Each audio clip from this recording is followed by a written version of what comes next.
lot of people who had whole families or a good number of family members working there, generation after generation, or brothers and sisters. And personally, I had both my parents worked there. It was where they met.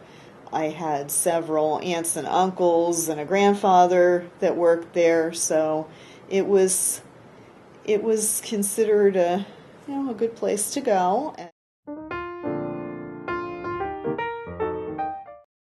The factory, the production area, worked from generally 7 to 3:30, I think.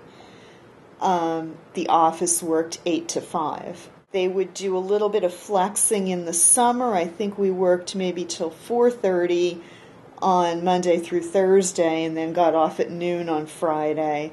There were some people that would do overtime on Saturdays, but by and large it was a 7 to 4-ish schedule. So it was, and that was probably another draw, because some plants, particularly those that were maybe a little bit farther out of the area but may have paid a little better, a lot of them did swing shifts too, so people didn't have those concerns. It was a reliable shift.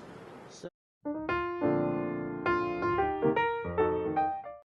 lot of the people who were there for a long time. There wasn't a lot of turnover. There were people who worked there their whole lives, and there was a very active 25-year club, a 50-year club. So there were people who worked there for 50 years and plus, and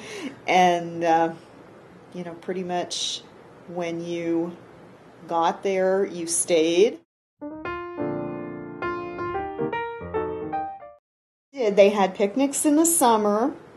They had a Christmas party, and they got some sort of a gift when you went into it. I believe it was a watch when you went into the 25-year club.